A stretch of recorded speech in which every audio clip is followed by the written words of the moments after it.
Hello, it's me, and I'm going to go through a couple of answers to those two questions that I posed in the previous video. I'm going to start with the second question, and the second question was, what the heck is a Skewb? We'll go to the second question, which is, what the heck is a pentultimate, and where does it lie in the scheme of things? So here's my contention. Here's my thinking. What I have set up here is starting with the Skewb. Skewb being a modification of both a two-layer octahedron and a two-layer tetrahedron, the Jings Pyraminx and this diamond Skewb. And as you move up the line, you have the various cubic transformations over here. And then as you move up the line, you have the various cubic transformations here, the binocular cube and the trinocular cube. All incredible and fantastic puzzles.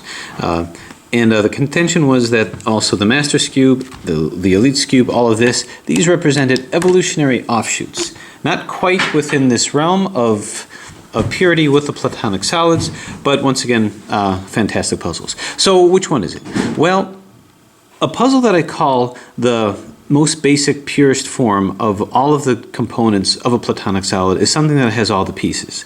So in other words, I look at a 3x3 as your most basic platonic solid.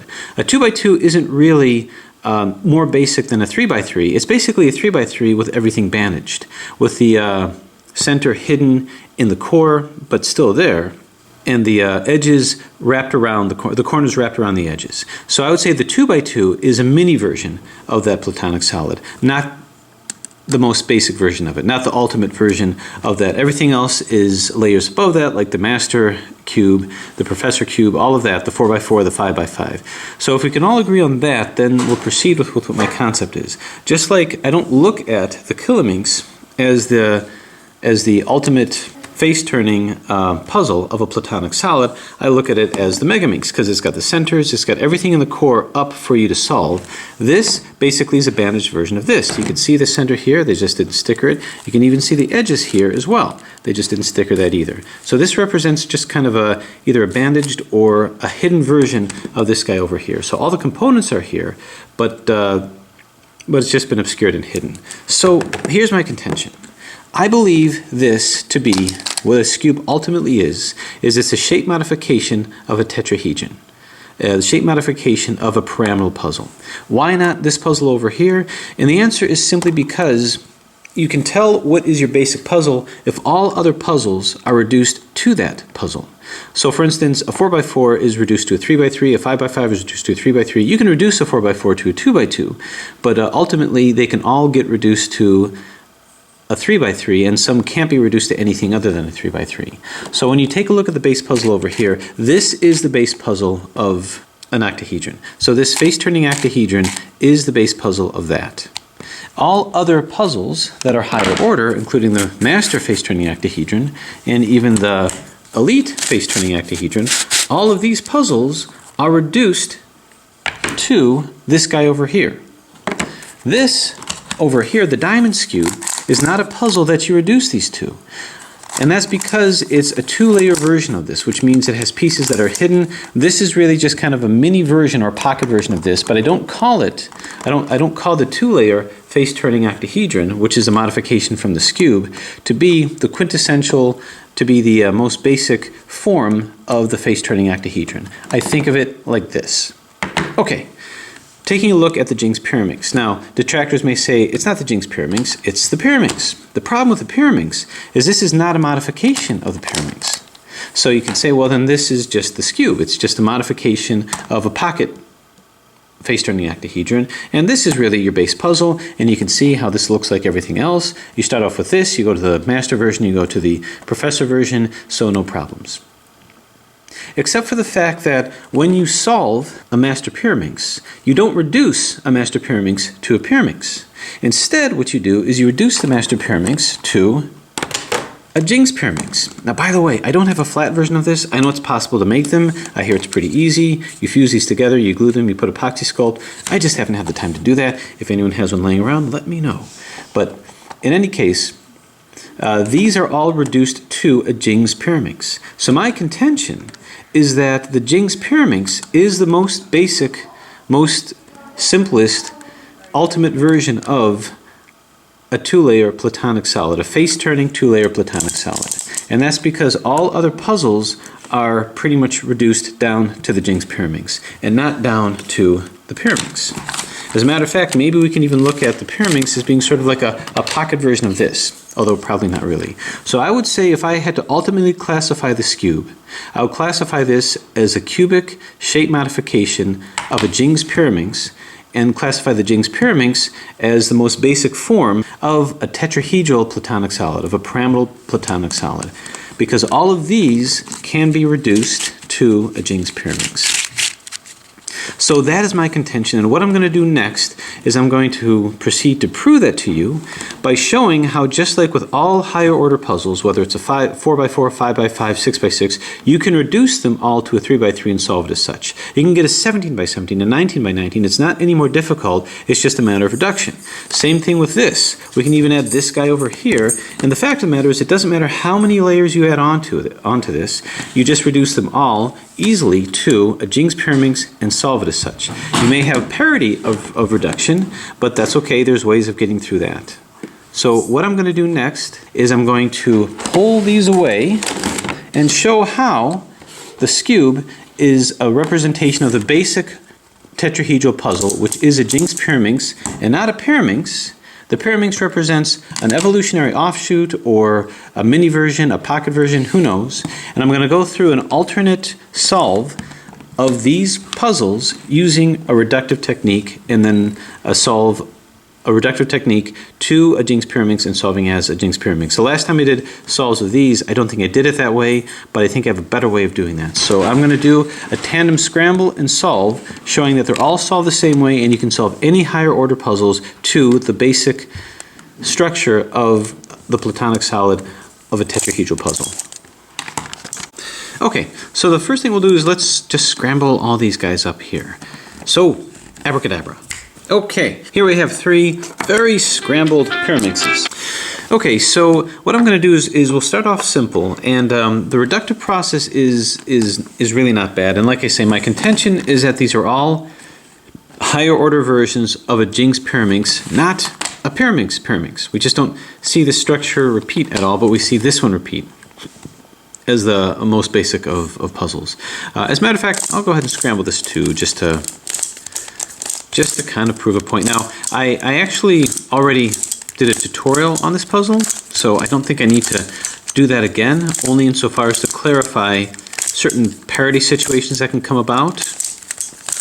But even before solving for a Jings Pyraminx, we have to go ahead and reduce it. And what we're going to be reducing are these edges to be reduced to this, these edges, and these edges. Then we reduce all centers to be reduced to this. Now, interestingly enough, the next order up only has a single center, just like this does. These are more complicated, these are more complicated. So that does put a little bit of a damper in that thinking, in that why would a second layer have higher order, would have the same level of centers as the lower layer. So I can see that that is a little bit of an inconsistency with that, but anyway, it still works. So the first step that I'm going to do with all of them is let's twist these back in. That was just done for fun, I suppose. Okay, now what I do in terms of reduction is I first just put in the first three, which is always the easiest. Now I don't have to do any center reduction with this one, so just put in the first three. So we can pick anything at random. Here's a white and red, so we'll put all the white and reds in. I'm just going to position it, put it in, and it's all intuitive. There's no algorithms at all. So the other white and red is right over here. Put it in, bang, there's the first one. Put in the first three. That's what I'm going to do. Doesn't matter which color, doesn't matter which side. For instance, here's a green and a blue. This is the wrong one, so let's put the right one in. I'm going to move this here and here. I got to get this one out of the way, so I'll do that. Move this in, so this is placed. Now I've got to move this one in. So I'm going to move this to the proper place, move it in, and that's reduced. So now I've got three reduced. Easy stuff, right? And now we're going to reduce our third one. So here's a white and green. Let's find a white and green. Well, actually, here's a blue and white. Let's do that one. That one's in here. Let's find the other one. Blue and white, which is right here. I don't want this to run follow this guy, so let's move him out of the way. Move this in, and there you have it.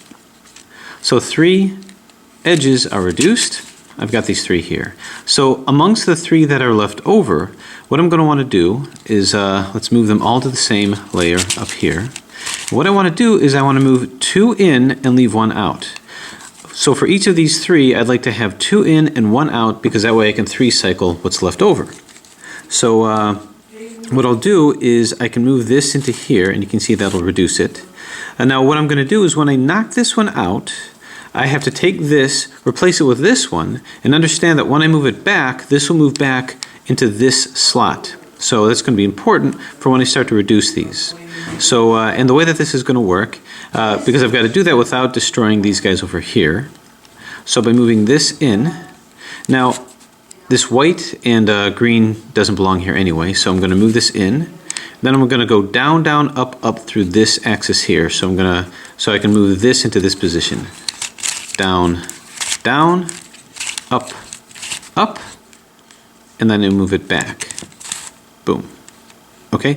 Now the one that I was using was here. So you'll find that I didn't take any of these guys out, the one that I put in. 1, 2, 3. Oh, okay. So I made a little bit of a tactical error here because I actually caused one to be completely solved, and that's not what I want, but that's okay. 2 of these are in. What I want to do is I want to put the right one in over here. So that's going to be this guy here. So I'm going to move this in. When I do that, I'm going to use this one here to be the sacrificial lamb. When I do that, this will end up in this spot over here. So this will be in, and this will come into here. So that way these 2 will be in, these 2 will be in, and I'll put these 2 in over here. So it's going to go down, put this in here, replace it with this. So we're going to go down, down, up, up, and then move it back. Boom.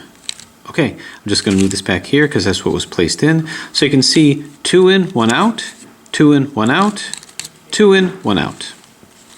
So what I'm going to do next is organize my 3 cycle. When I move this in here, it'll all be in.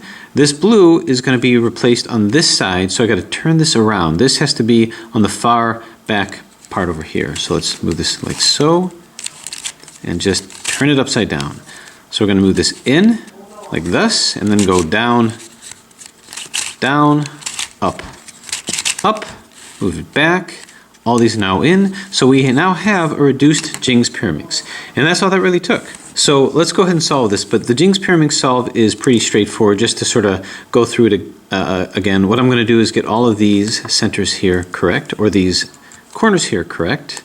So this corner is not lined up with the right one. It's going to be this one.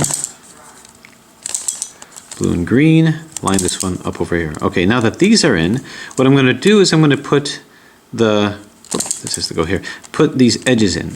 These edges are going to be placed by a technique where I'm first going to put all these guys in over here. So this is in. I want the orange and red, which is right over here. This is going to come into here. Now, I'm going to move it in. I'm going to find 2 planes that move through this. This is one, and this is one. So that means I'm going to move it in one plane, move it out in the other plane, and then reverse what I just did. So this went down and back. So this is in, this is in. So now we're going to do the blue and orange, which is this guy over here. Going to move this here, actually move it here. And which 2 don't belong here? By which plane? So I'm going to move it through this plane. Then I got to move it through this plane. So I'm just going to take this, which isn't in yet, and I'm just going to move it up temporarily. A little deconstruction, so I can do that. I'm going to move it back when I'm done. So we'll move this up and back, then down and across, and remember to move this down. So these are now in. These centers were placed, but that was kind of by accident. Then we take a look at what we've got over here. Let's go ahead and move all of our corners back in. And these are basically placed by doing like a down, down, up, up. This is the one that's rotated correctly. So I'm going to take one that's not rotated correctly, these 2, and we're going to go down. Another way to look at that is let's place this to here. This red and orange goes to here, so down, down, up, up. So all these are in, it's just a matter of the centers, and the center is a very quick algorithm that swaps these 2 and these 2. And what this is you hold this in front of you. The one that you're going to swap it with the one on the bottom and do RU, RI, UI. Do that 3 times. So that was once, 2, 2, 2, 2, 3, 3, 3, 3, and it becomes solved. Okay, let's try to do that with this guy over here. Let's go ahead and match up all of our centers here. These trivial tips don't exist on the Jings Pyraminx, but we sort of ignore that. It's just sort of bounded to here. It's what's designed to make it look more like a Pyraminx. So we'll just move it like this. Let's put all the white ones in. So that should be easy enough. Good, good, good. Let's match up all the green ones. Okay, so now we're going to put in our edges. So this is a white and blue. Here's a white and green. That's going to come up to here. This isn't in anyway, so we're going to move it up from here, across through here, down from here, and back. So now that's in. This is not in. Let's see where the other white one is. It's here, looking for the white and blue, which is this guy over here. So I'm going to do a little bit of deconstruction, or it might be easier to just find the blue and green, which it is. So that's actually here. So let's move the bottom one down here. And I can move this out because they're both going to go through this plane. This motion and this motion. So up, across, back, down. Now remember we moved this out, so I'm just going to move this back. So now this is in. Now we look for the blue and white. It's here, but it's upside down. So let's put that back out. But notice this and this is already in, so we just have these two that are out. So what I'm going to do is I'm going to treat it as though these were put in. Well, they are in. I'm going to move this to the top. I've got 1 in and 2 that are out. So what I have to do is I have to rearrange this. I'm going to go down, down, up, up. Okay, so in this configuration, all of them are in. So let's get that back. Down, down. All of them are rotated right, but they're not in. So what I'm going to do actually is let's get this one out. So when you have a situation where both are in, but they're upside down, let's get the one that's rotated correctly and in the right place, and we'll move it from here, down, down, up, up. Okay, we find the one that's in, which is over here. Now I can take this and move this in the right direction, holding it here just like we did before. This is one that's correctly rotated but incorrectly placed. It's got to be incorrectly placed. And we go down, down, up, up, and it solves it. Okay, so here we have a situation that happens when you reduce something. You can get parity of reduction. Because notice in this, all the centers are either in or all the centers are out. Here, one center is in, and the rest of these centers are out. This is not going to be solvable by that algorithm because if I swap these two and I swap these two, then this will be out and this will be in. So I'm always going to have 1 in and 2 out. 3 out rather. So when this happens, here's how you handle that. We have to break our reduction basically. So what I would do first is I would go ahead and take my centers and just line them up correctly. Boom. Good, good, and good. We're going to have to redo some of these, but that shouldn't be a problem. Once I do that, I'm now going to get the edges correct. Now with the edges, I'm going to do something of a SUNY. A SUNY is RU, RU, R2, URI, but the variation with this is going to be RU, RU, RU, RI. And that should rotate these around. So go ahead and do a SUNY. R, U, RI, U, R, U, RI. Okay, what you're going to find is it's not quite where it needs to be as of yet. So do it again. R, U, U, R, U, R, I. Okay, so even if you did it wrong the first time, it should eventually do it. So now this brings out the true nature of the parity. The true nature of the parity was not the centers, it was this guy over here because this reduction was wrong. So what you're going to do now is after putting the centers in, doing the SUNY as many times as it takes to get into this configuration, simply move this where it needs to be over here. Boom. Now that you've done that, you do another SUNY to get these in. And what you're going to do is the same thing, but now this is going to be your R, and this is going to be your U. And you can sort of look to see where things need to go. This needs to go here. So this will be R, U, R, I, U, R, U, RI. If it doesn't work the first time, keep doing it because maybe you had to anti-SUNY it, but why pay attention to that? So there you have it. So it's the same solve. The only difference is because you had to reduce it, you had a parity of reduction, and that parity of reduction was handled by just putting the centers in, doing your SUNY to get the edges back, then putting this back in and doing your SUNY again or anti-SUNY to get these re-reduced. So you have to dive into the reduction. So that is how to do the master Pyraminx by reduction to a Jings Pyraminx.